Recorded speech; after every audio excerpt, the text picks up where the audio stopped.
oportunidad les quiero presentar a Rocío Torres. Ella es licenciada en psicología, es egresada de la Universidad del Valle de México. Su formación es como terapeuta cognitivo-conductual y tiene experiencia en trabajo con mujeres con víctimas de violencia intrafamiliar, pacientes diagnosticados con VIH y una experiencia amplia en el tema de adicciones. De hecho, Rocío y yo nos conocimos trabajando juntas y de ahí hemos estado colaborando en algunos proyectos. Bienvenida, les presento y les presumo que ella es parte de las terapeutas. Muchas gracias, Gaby. Gracias por la confianza. Me encantas, tú sabes, desde siempre me encanta trabajar contigo. Nos hemos acoplado siempre muy bien al trabajo en equipo y bueno, solamente decirte gracias y bienvenidos a todos los que nos estén viendo en este momento. Super. Siéntete a gusto, siéntete en tu espacio y platícanos. Distorsiones cognitivas, últimamente la terapia cognitivo-conductual ha estado como más presente. Obviamente es una terapia breve, es una terapia corta y obviamente es enfocada a la problemática actual, a la disfuncionalidad que está presentando el paciente, ¿no? Y bueno, las distorsiones cognitivas es algo que todos presentamos en cualquier etapa de nuestra vida y en cualquier acontecimiento que se nos presenta, ¿no? Bueno, ¿en qué momento se empieza a hablar de una distorsión cognitiva? ¿En qué momento se desarrolla el término? Este término lo desarrolla Aaron Beck en el año de 1963 dentro de su teoría para la depresión. ¿Sale? Su teoría cognitiva para la depresión, ya que él se da cuenta de que estos pacientes tienen errores en el procesamiento de la información, o sea, cómo perciben ellos ciertos acontecimientos que viven y obviamente estos acontecimientos y esta percepción que tienen de ellos, pues influyen mucho más en el estado anímico que ellos ya presentan, que de por sí la depresión es un estado anímico inhibido, bueno, con esta percepción distorsionada que tienen ellos, pues obviamente mucho más, ¿no? La distorsión, bueno, todos sabemos que algo distorsionado es algo que no tiene forma, algo que pudiera ser un poco raro, algo que no cabe como dentro de la normalidad, ¿no? Y la cognición, pues no es esta capacidad que todos tenemos para procesar información, ¿no? O todos estos estímulos que nos llegan de nuestro medio ambiente y que nosotros damos una interpretación de ellos, ¿no? Por lo tanto, una distorsión cognitiva es, como lo pusimos en el título de la charla, es mi malinterpretación a la realidad. O sea, ¿qué es lo que yo interpreto de todos estos acontecimientos de mi realidad, de mi día a día? ¿Sale? Bueno, como te mencionaba, este término aparece inicialmente en el año 63 por Beck, justamente por los pacientes o gracias a los pacientes de depresión. Las distorsiones cognitivas nos ayudan para dos cosas, y malamente lo digo porque ninguna de las dos son buenas. Una es para ayudarnos a experimentar de una manera negativa todos estos acontecimientos o todos estos eventos que de alguna manera pudieran ser inofensivos o pudieran ser hasta agradables, ¿no? Pero justamente en la distorsión que caigamos nos va a hacer centrarnos únicamente en lo negativo, únicamente en lo malo, aunque a veces no lo haya, pero nosotros le vamos a buscar lo negativo. Y la otra es que refuerzan el concepto que tenemos de nuestro medio ambiente, o sea, del mundo, del futuro y de nosotros mismos. Y creo que lo peor es en nosotros mismos, porque justamente nos pega en nuestro autoconcepto, ¿no? En esta manera de cómo nosotros nos percibimos, cómo nos visualizamos, incluso hasta de rasgos físicos, como ciertas características que a lo mejor no, fisiológicas y físicas que no estamos como muy a gusto y que lo consideramos como un defecto, nos pega justamente ahí, ¿no? Entonces, la distorsión también nos ayuda, desafortunadamente, como un reforzador de manera negativa para nuestro autoconcepto y por ende, pues obviamente nuestra autoestima, ¿no? Nuestra autoestima, al verse dañado nuestro autoconcepto, pues obviamente nuestra autoestima va a estar tocada, ¿no? Y obviamente vamos a empezar a tener una autoestima baja. Desafortunadamente estas distorsiones nos ayudan a reforzar en estas dos cosas. Bueno, ¿cómo se manifiestan las distorsiones cognitivas? En pensamientos automáticos. ¿Qué significa esto? Como su nombre lo dice, aparecen de manera automática cuando vivimos un acontecimiento, cuando vivimos un evento. Estos pensamientos automáticos no suelen ser razonables, o sea, no le damos como justamente este procesamiento como para discernir entre lo que pudo haber sido bueno o malo, simplemente nos vamos, como te decía, a lo negativo, ¿sale? Afortunadamente, estos pensamientos automáticos los podemos identificar y obviamente modificar, que es lo que se busca en la terapia cognitivo-conductual con el entrenamiento, pero de eso voy a hablar un poquito más adelante, ¿sale? ¿Hasta aquí tienes alguna duda o algo? Yo no soy tan técnica, yo ves que soy malísima y no tan allegada o apegada. Pero a ver, tú veme diciendo, si sí voy por ahí o no voy por ahí. Por supuesto. Es como enfocar, o sea, todos tenemos distorsiones cognitivas, eso es de cajón. Sí. Son el enfoque que yo hago o la distorsión que yo tengo de un pensamiento. Es la malinterpretación que yo le doy a un evento o a un acontecimiento. Casi siempre enfocándome en lo malo. Ahorita te voy a hablar de los tipos de distorsiones cognitivas que, por eso te decía, todos en algún momento de nuestra vida caemos en alguna distorsión, en menor o mayor medida, pero en realidad todos tenemos alguna distorsión, ¿sale? Okay. Perfecto, sí. A ver, okay. Síguele. Bueno, una de las distorsiones cognitivas es el pensamiento dicotómico, y como su nombre lo dice, solemos verlo como blanco o negro, todo o nada, ¿no? Nos vamos a los extremos, no hacemos caso de algún punto intermedio. Solamente, obviamente, se valora lo bueno o lo malo. Ahí no hay más. No fue medianamente bueno o medianamente malo, solamente a los extremos. Y obviamente esto nos hace llevar a los extremos y magnificar ese evento. Por ejemplo, vamos a poner en este pensamiento dicotómico, X persona invita a salir a alguien a una cita, ¿no?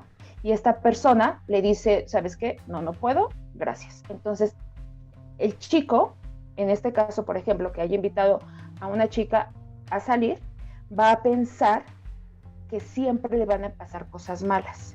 Y como te mencionaba hace un rato, como estas distorsiones nos ayudan y nos pegan justamente y nos refuerzan de manera negativa nuestro autoconcepto, si este chico, por ejemplo, tiene algún rasgo físico en el cual no se sienta conforme, que algo a gusto, exacto, obviamente va a creer que por cierto rasgo físico, ese rasgo físico influyó de alguna manera en que tuviera una negativa para la salida, ¿no? Entonces, las palabras claves en esta distorsión cognitiva es todo o nada, ¿no? Y obviamente suelen ser pensamientos irracionales, ¿no? Porque, por ejemplo, este chico no va a ver si esta persona que le dijo, no puedo salir, a lo mejor era porque tenía otros compromisos o porque, no sé, cualquier otra cosa, no simplemente un rechazo desde un inicio, sino se fue directamente al extremo de no, estoy rechazado y muy probablemente sea por este rasgo físico que tengo. ¿Sale? Sobregeneralización es otra de las distorsiones cognitivas y se saca de una conclusión en general de un hecho. Es una conclusión general de un hecho, sin base racional y se suele ver como un modelo de derrota o de frustración. Un ejemplo de esta distorsión, y bueno, aparte que perdura, ¿no? O sea, que es prácticamente para el resto de mi vida. Por ejemplo, un paciente cuando tiene depresión, obviamente su estado anímico es de tristeza y de desesperanza, ¿no? Por lo tanto, esta situación le va a parecer insoportable e inagotable. Piensa de alguna manera que su destino prácticamente es vivir en la tristeza y es vivir en la desesperanza y es vivir también a lo mejor en que la gente de alrededor no lo entiende y por tanto toda su vida o hasta el final de sus días va a vivir en una situación así. O por ejemplo también alguien que sale a buscar trabajo y no lo encuentra, entonces va a pensar que nunca va a poder encontrar trabajo, que obviamente a lo mejor estos como rasgos intelectuales pudieran ser deficientes, por los cuales no es apto para ser contemplado para ningún puesto laboral. Y obviamente al no cumplir como con estos rasgos intelectuales, pues obviamente su futuro va a ser no encontrar trabajo. ¿Sale? O sea, se ve de manera frustrante e inagotable. O sea, va a perdurar hasta el resto. Durante se tenga esta distorsión cognitiva, mi pensamiento irracional obviamente es que esto va a permanecer pues toda la vida, ¿no? Aquí las palabras claves serían todo, nadie, nunca, por ejemplo, nunca encontraré trabajo, siempre voy a vivir en este estado anímico o siempre estoy destinado a siempre tener mala suerte, etcétera. ¿Sale? Otro sería abstracción selectiva. ¿Qué significa esto? Centrar mi atención solamente en un evento sin contemplar como todas las cosas que pasaron alrededor. Por ejemplo, en esta distorsión cognitiva, vamos a poner de ejemplo que estamos en una reunión con varios amigos y nos lo estamos pasando súper bien y coincidimos en muchos temas, ¿no? Pero de momento sale el tema tan controversial como la política, como la religión, la crianza de los niños. Eso ni pasa. No, ya sabes que no, en otra realidad. La crianza de los niños, la idea del matrimonio y todas estas cosas, ¿no? Entonces, por ejemplo, una persona no coincide con nuestro punto de vista. Entonces empezamos a tener no tanto como una discusión, pero sí obviamente diferencia de opiniones, ¿sale? Entonces yo me voy a centrar, en esta distorsión cognitiva me voy a centrar únicamente en ese hecho. Por ejemplo, hablamos de política y nadie coincide, o la otra persona no coincide pues obviamente con el partido político al cual yo soy afín, etcétera. Entonces, ese hecho obviamente me va a hacer sentir molesto, me va a hacer sentir irritable, muy probablemente llegue a la frustración, ya que el otro no coincide con el mismo pensamiento que tengo. Por lo tanto, esa reunión que había venido siendo tan amena va a terminar siendo una experiencia totalmente insoportable, negativa, de lo peor, ¿no? Independientemente de que yo 4 horas antes de haber discutido del tema de política me la haya pasado súper bien, por el único hecho de haber tenido una diferencia de opinión, yo me voy a centrar solamente en ese evento y lo demás que había venido siendo bueno no lo voy a tomar en cuenta, ¿sale? Y obviamente aquí las palabras claves son que es insoportable, es horrible, es intolerable, es insufrible, y obviamente esta distorsión cognitiva me puede llevar a un aislamiento, que sería ya una conducta desadaptativa, ¿sale? Y bueno, obviamente al yo querer aislarme, voy a dejar de convivir a lo mejor con este amigo que era muy buen amigo, pero simplemente por el hecho de no coincidir en este tema, ya, hasta pierdo la amistad o simplemente dejo de... Bastante, ¿eh? Sí, dejo de ir a reuniones donde sé que va a estar él, porque yo sé que obviamente va a salir el tema y como no coincidimos, entonces hasta aquí, ¿no? Entonces obviamente, como te decía, me va a llevar a una conducta desadaptativa, que en este caso sería el aislamiento, ¿no? Y que obviamente es muy grave porque claro, el ser humano es un ser social por naturaleza que obviamente necesita estar en contacto con los pares, ¿no? ¿Hasta aquí tienes alguna duda? Voy muy rápido. No, vas muy bien, ¿sabes? Lo que me quedo pensando mucho es, que está súper interesante porque, o sea, yo me cacho en todas. Digo, sí, ya nos vamos a balconear, me balconeé, ¿no? Porque justo lo que decías al inicio es que todos entramos en estas distorsiones cognitivas, ¿no? Digo, cuando ya empiezan, o desde mi visión, cuando ya empiezan a generar alguna problemática o una desadaptación, que es lo que tú nos dices de aislarnos, ya es como a tratar, ¿no? Pero aquí algo, o tú sácame de esta duda, es todos vamos a entrar en alguna ocasión, ¿no? A lo mejor es momentáneo y entonces es, ok, ya sale, va, y ya se fue esta idea y me enfoco en otras cosas, pero por lo que yo escucho y por los ejemplos que tú me das, todos entramos en uno o en varios momentos de nuestra vida, en varios ejemplos, en alguna de estas distorsiones. Y bueno, tú dime, ¿sí es real? O sea, ¿sí vamos a entrar muchos, todos, no sé, en alguna de estas distorsiones? Sí, desafortunadamente sí. Obviamente depende de la etapa de vida en la que estemos y depende también, por ejemplo, como acontecimientos que hayan pasado. Por ejemplo, si yo salí mal en algún trabajo, por ejemplo, obviamente mi autoconcepto va a estar tocado, mi autoestima va a estar tocado y por ende es más probable que yo pudiera caer en ciertas distorsiones cognitivas, ¿sale?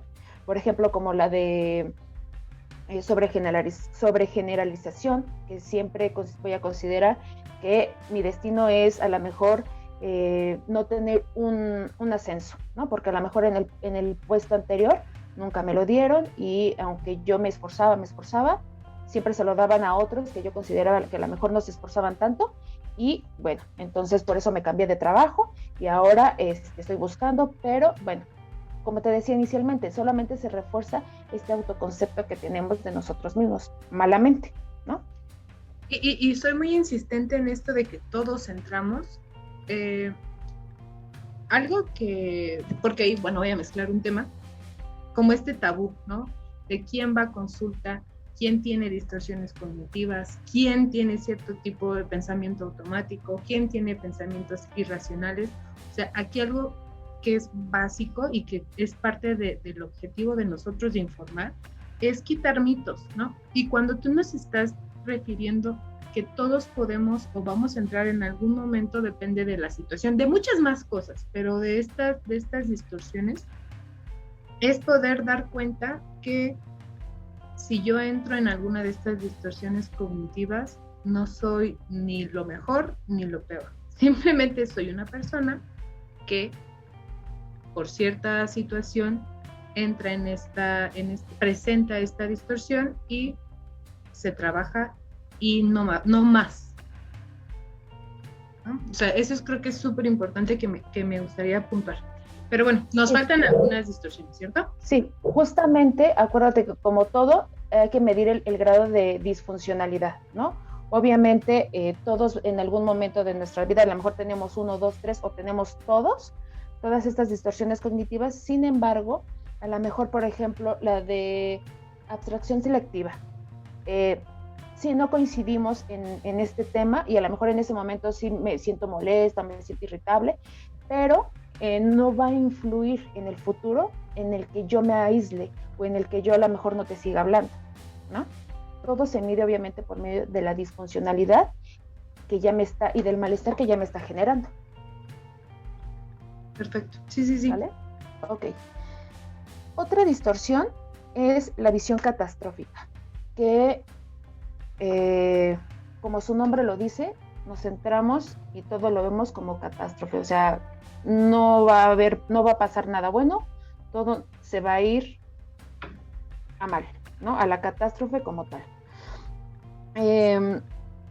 Además adelantamos acontecimientos, por ejemplo, vamos a poner el ejemplo de una mamá con hijos adolescentes, ¿no? Los chicos quieren salir, pero la mamá vio en las noticias que hay muchos levantados, que hay muchos accidentes automovilísticos, que hay mucho secuestro, que hay robos, asaltos, o sea, toda esta parte que negativa obviamente de la sociedad, que sí existe, pero que aunque la posibilidad de que te toque o que le toque a uno de sus hijos sea muy grande, ella lo va a ver prácticamente como un hecho real. O sea, el que el hijo ponga un pie fuera de la casa ya va a ser sinónimo de que, de cualquiera de estas tres cosas, ¿no? De que lo van a levantar. A mi perro, discúlpame. No te preocupes. De que lo van a secuestrar, de que lo van a atropellar, de que lo van a secuestrar, etcétera.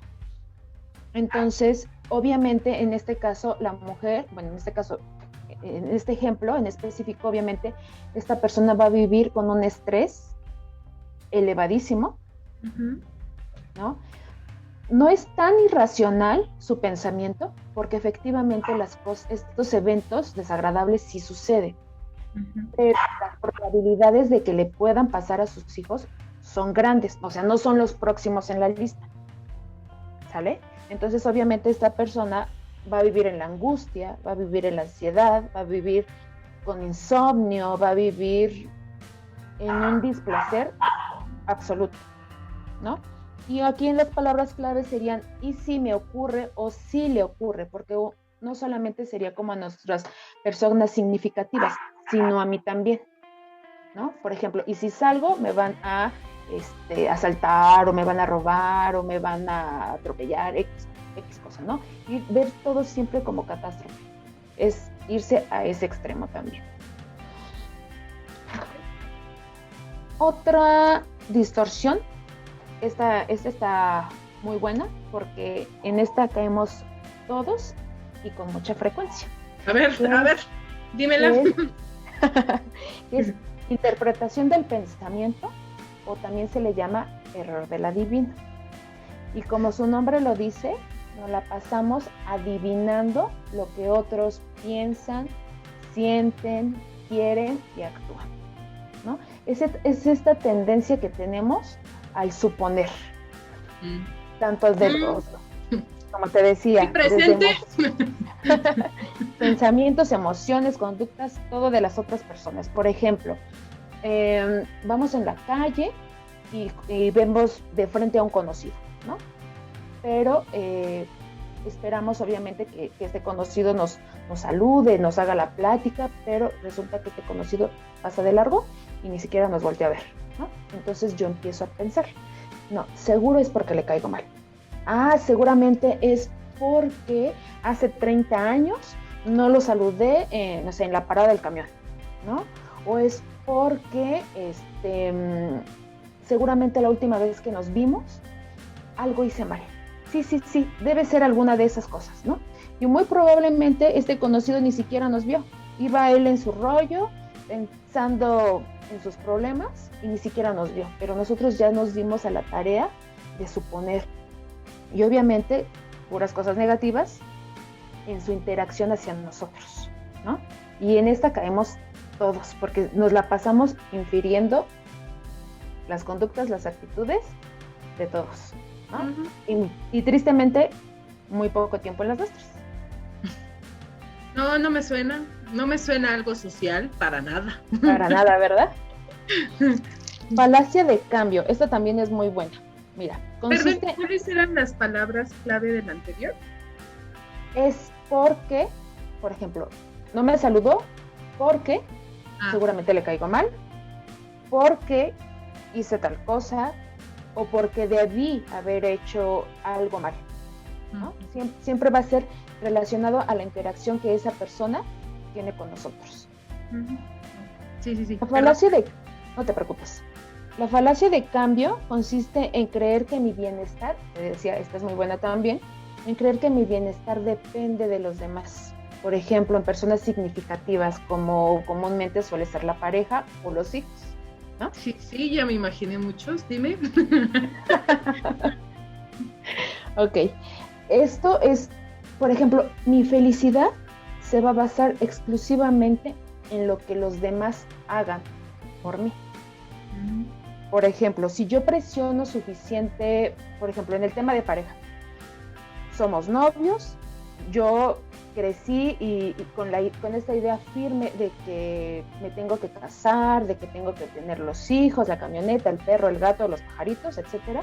Pero mi pareja no. Mi pareja, a lo mejor, para él es mejor vivir juntos y después, si las cosas se concretan, pues ya como pensar a lo mejor en un matrimonio y a lo mejor ni siquiera quiere tener hijos, ¿no? Pero entonces yo con mi amor lo voy a hacer cambiar de opinión, yo con mi paciencia y con mi perseverancia voy a hacer que en algún momento me pida matrimonio y entonces ya voy a ser muy feliz porque ya se me está cumpliendo pues lo que yo quiero, cuando ni siquiera me di a la tarea de preguntarle al otro si era realmente lo que quería, si teníamos objetivos de vida que coincidieran, ¿no?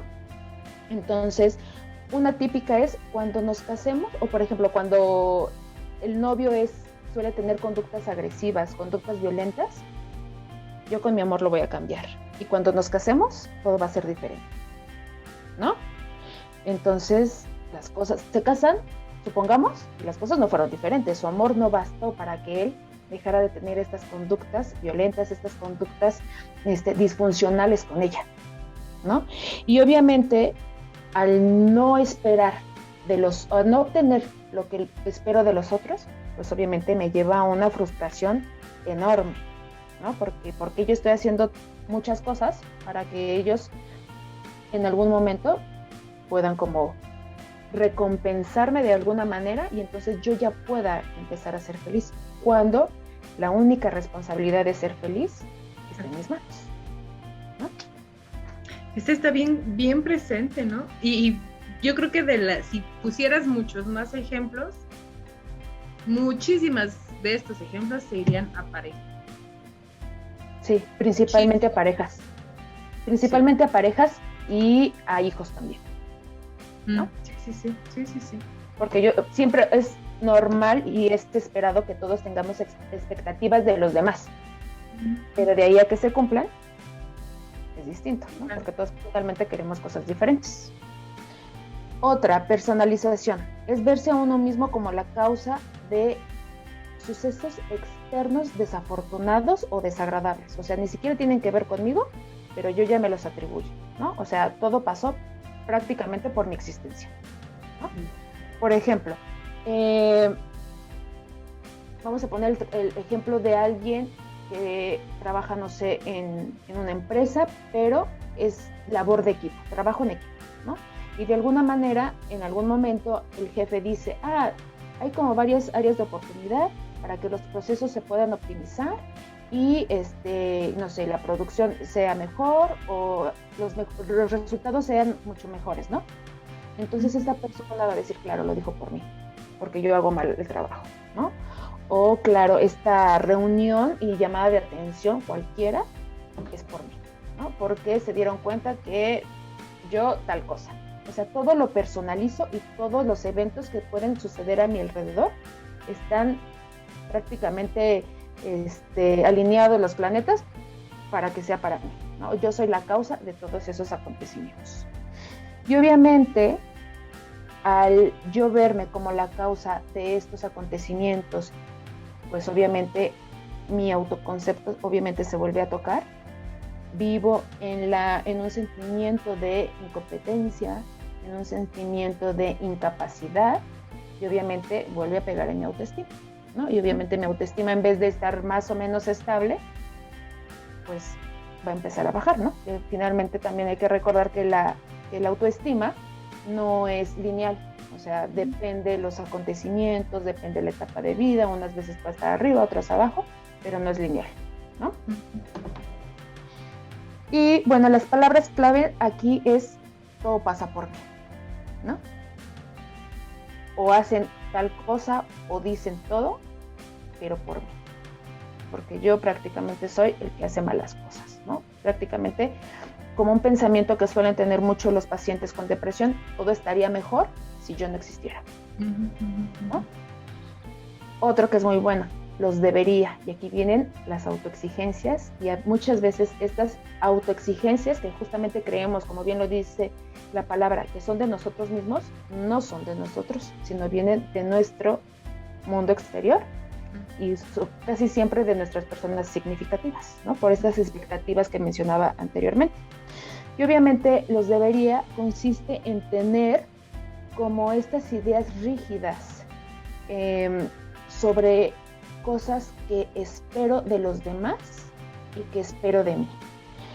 Por lo tanto, se vive en una angustia, en una frustración, porque no puedo ser o no puedo encajar, por ejemplo, en una familia donde tiene como a lo mejor cánones de conducta muy rígidos, o en familias religiosas, extremadamente religiosas sobre todo, ¿no?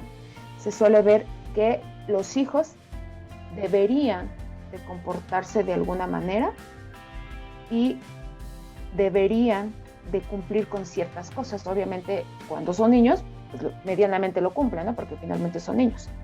Pero cuando se empieza a crecer y cuando empiezan a estar en la adolescencia, obviamente con esta búsqueda de la identidad, pues ya no están tan conformes con lo que se les enseñó desde casa.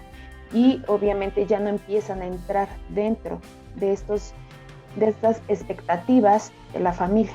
Entonces empieza a haber un choque entre lo externo y lo interno, porque yo debería de ser como mis padres esperan, por ejemplo, en el caso de los hijos, y como no lo soy, bueno, entonces obviamente empiezo a sentir culpabilidad, empiezo a sentir frustración, empiezo a tener estas exigencias de mi mundo exterior, y obviamente no voy a poder cumplir. Por lo tanto, voy a vivir en la ansiedad, en la angustia y obviamente en el displacer. Y obviamente los debería son los que llevan a más personas o pacientes a desarrollar trastornos del estado de ánimo, porque obviamente pues no están cumpliendo con las expectativas y viven en la culpa absoluta, flagelándose todo el tiempo, ¿no? Las palabras claves se debería o tendría, ¿no? Aquí, ¿qué es lo importante en esta distorsión cognitiva? Cambiar el debería y el tendría por el me gustaría. Cuando yo digo me gustaría, ya tiene una connotación totalmente diferente. Ya no se hace como una obligación, sino ya es más como algo que yo quisiera hacer. Si no lo logro, no pasa nada, pero es mi gusto, ¿no? Ya no lo veo como una obligación o como una imposición, que es lo que se suele ver en este tipo de distorsión. ¿Alguna pregunta? No. Mejor termina y doy pregunta. Ok. Porque se me ocurre. Bueno, también obviamente nos lleva a ser inflexibles, ¿no? Por ejemplo, cuando yo espero cosas de alguien, obviamente no voy a ser flexible, porque tiene que seguir paso 1, 2, 3, 4, 5, y no puede irse del 1 al 4. No, aunque sea más funcional, irse del 1 al 4. No, tienes que seguir el 1, 2, 3, 4 y 5, ¿no? Entonces, obviamente, eso me lleva a tener una estructura bastante rígida, que va a costar mucho modificar, pero no es imposible. Otra es la falacia de recompensa divina. Esta se parece un poquito a la de control, porque las personas en esta distorsión suelen mantener comportamientos correctos. Lo correcto para los demás, obviamente esperando en algún momento ser recompensados. Por ejemplo, la mujer que tolera al hombre alcohólico, al hombre violento, al hombre que la disminuye como persona, etc. Entonces, esta persona aguanta, porque tiene que ser una buena esposa. Y si en algún momento ella persiste con esta conducta correcta, que obviamente le está haciendo muchísimo daño, pero es correcta socialmente, en algún momento el marido va a ver todo lo que ella hizo y todo lo que ella toleró y va a decir, bueno, pues por todos estos años de aguantar sufrimiento, ahora voy a cambiar, ¿no? Entonces ahora te voy a recompensar y vamos a ser felices y te voy a pagar prácticamente cada día de infelicidad por uno de muchísima felicidad.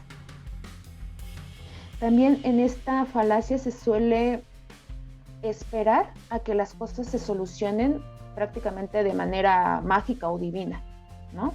Si yo no actúo a lo mejor ante una situación, esperaré que en el futuro se mejore. Por ejemplo, en el caso de hijos que no fueron educados durante sus primeros años de vida, obviamente yo, teniendo esta distorsión cognitiva, voy a esperar que en algún momento, cuando ellos sean grandes, vean como este sacrificio que yo hice por ellos, todo esto que toleré, y ahora ellos me recompensen. Pero si yo no les enseñé durante sus primeros años de vida a ser agradecido, menos en la adolescencia o en la vida adulta, voy a recibir como agradecimiento por parte de ellos, ¿no? Obviamente, en esta distorsión se vive en la culpabilidad. Cuando ya se cacha que estabas viviendo en esto, vives en la culpabilidad y en el remordimiento, porque muchas de las situaciones en las cuales sí pudiste haber intervenido de manera efectiva, no lo hiciste. Entonces dejaste pasar mucho tiempo y ahora pues vives con este remordimiento de si yo hubiera hecho o hubiera actuado ante una situación, ahora no estaría como pasando o no estaría tan grave esta situación.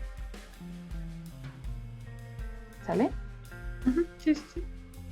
Ok.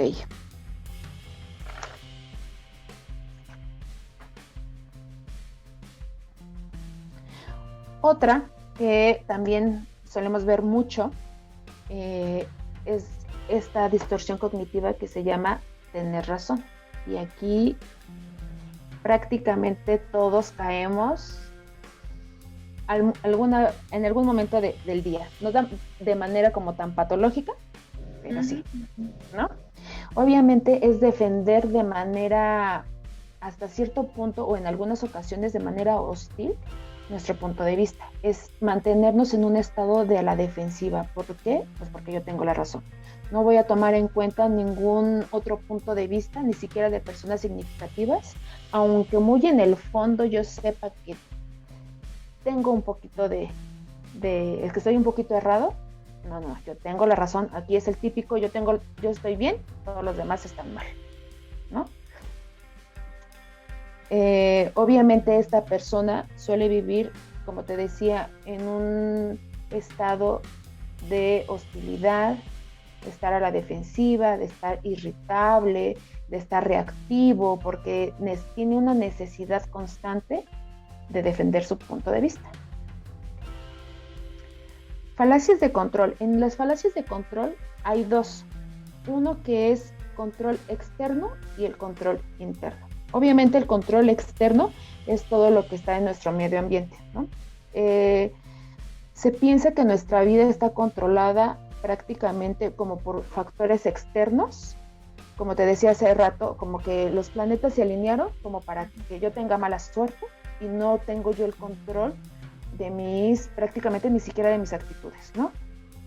Hay circunstancias en las cuales yo sí pudiera intervenir, pero considero que estas circunstancias se salen de mis manos, aunque no se salgan de mis manos, y entonces obviamente todo depende del exterior y no de mí. Por ejemplo, yo soy de cierta manera y prácticamente si le caigo bien a la gente o no, es algo que no me importa, ¿no?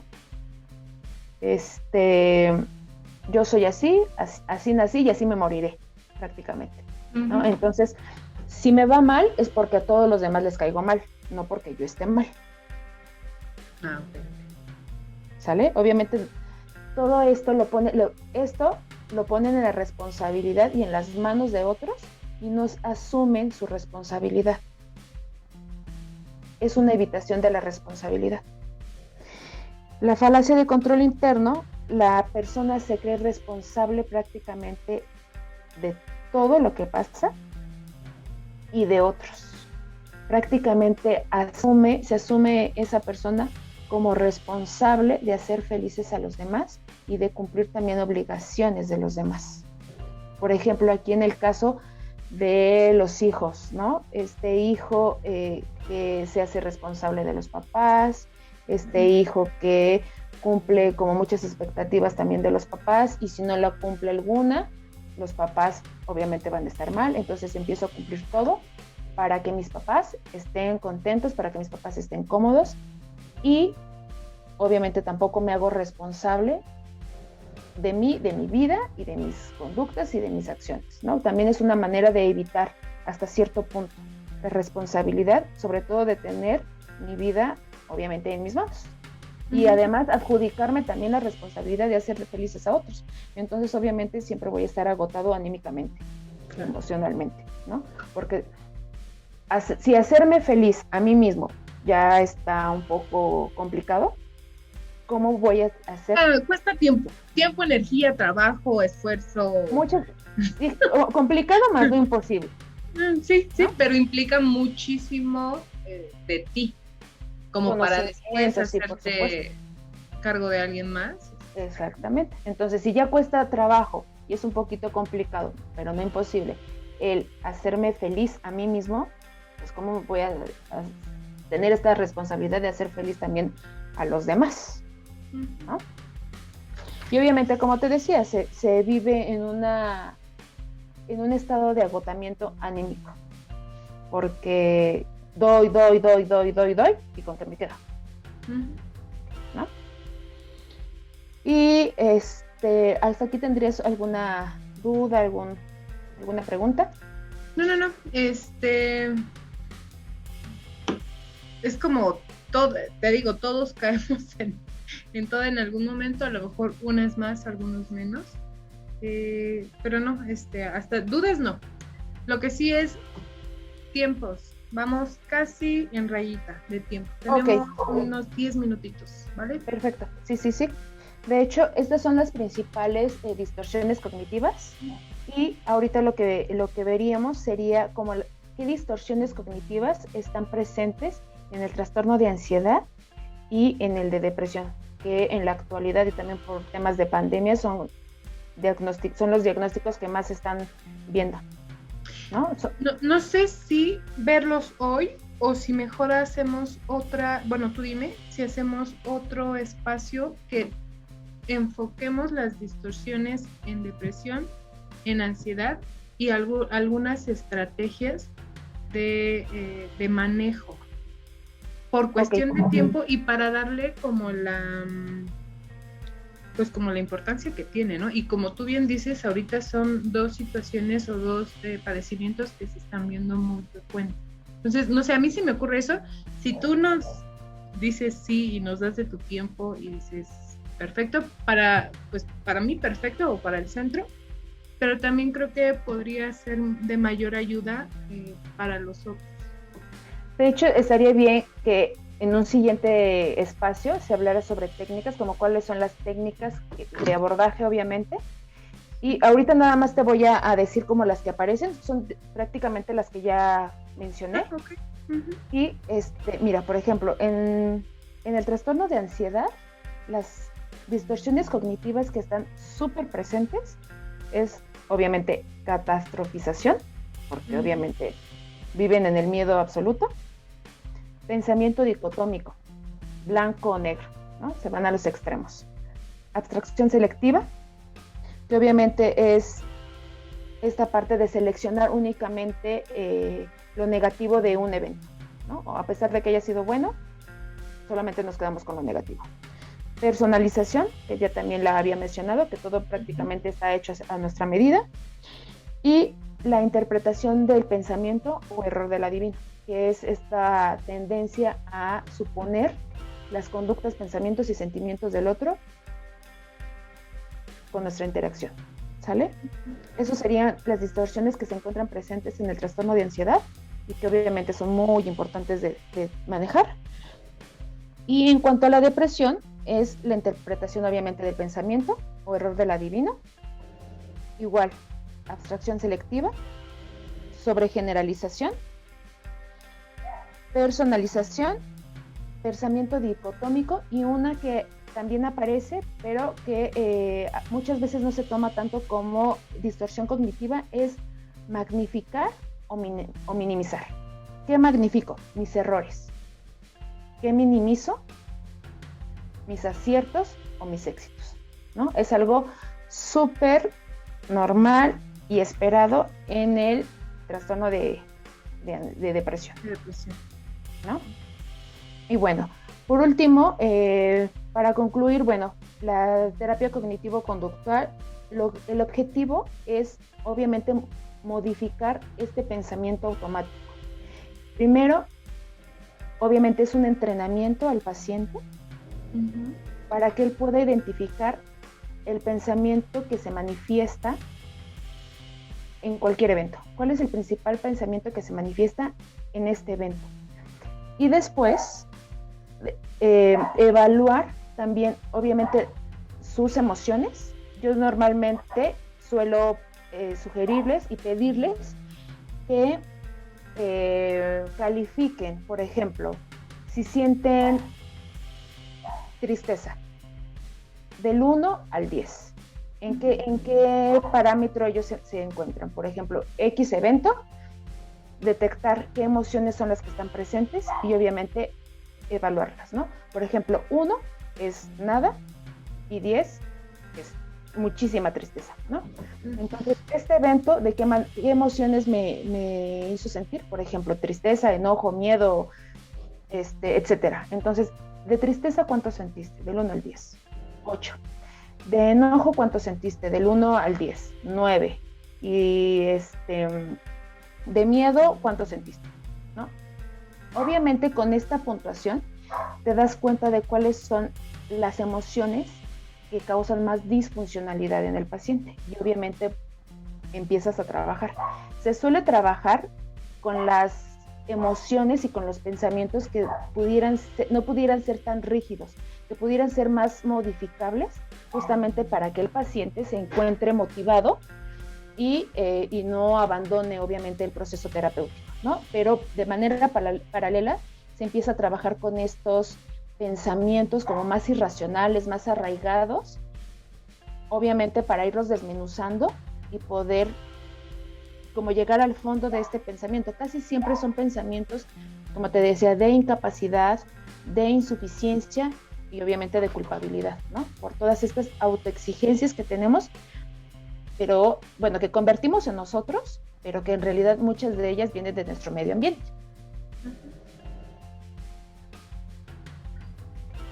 Todo un proceso, todo una línea de intervención, obviamente, ¿no? Nuestro objetivo el día de hoy es que la gente tenga información a la mano, que tenga información puntual. Cuando tú nos das las palabras clave, creo que son buenísimas para que uno pueda ver si se cacha ahí o no, ¿no? Insisto, no es que si uno está ahí esté en una problemática mayor, pero sí hay que ir evaluando qué tan presente está esta distorsión, ¿no?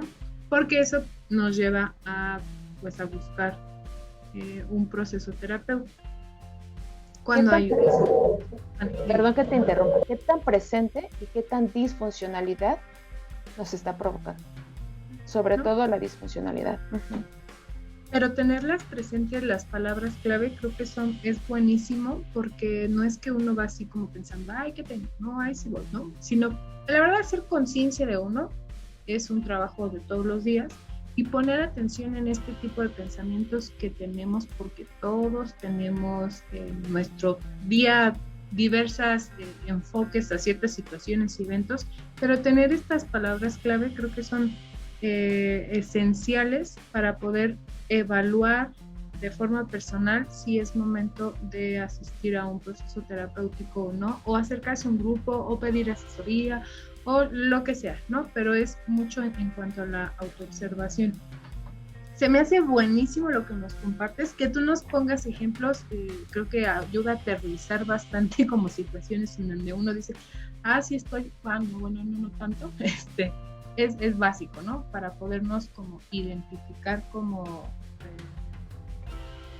y autoobservar principalmente, ¿no? Vamos a ir programando otro espacio en donde nos puedas ir hablando a más profundidad de técnicas o de focos rojos que hay que tener en especial, a lo mejor ya más definidos hacia alguna problemática en especial.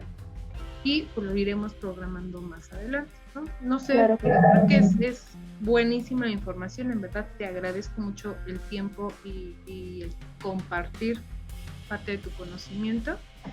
Y no sé si quieres comentar algo para que nosotros podamos ir cerrando el espacio.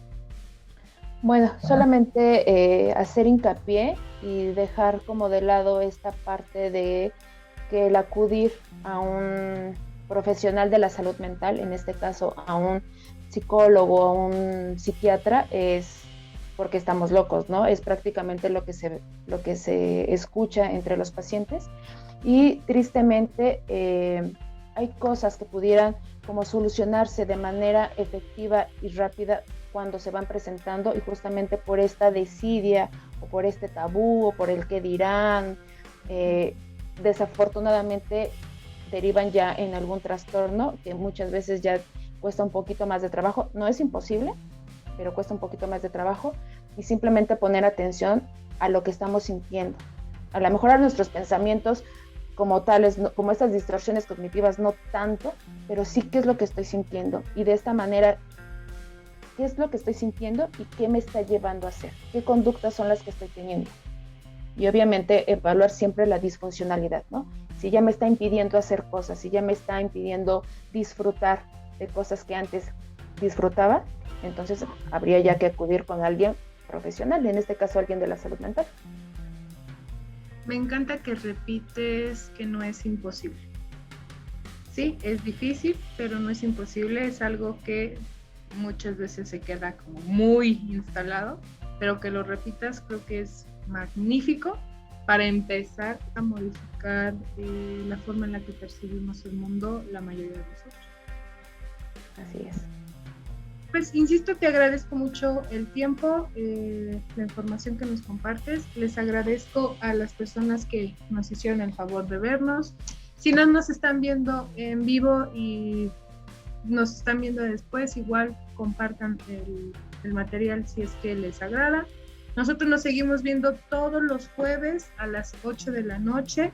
Hacemos transmisiones en vivo, tenemos temas diferentes, tenemos invitados. Rocío, muchas gracias, muy bonita noche y nos vemos próximamente en otro para que nos platiques de técnicas.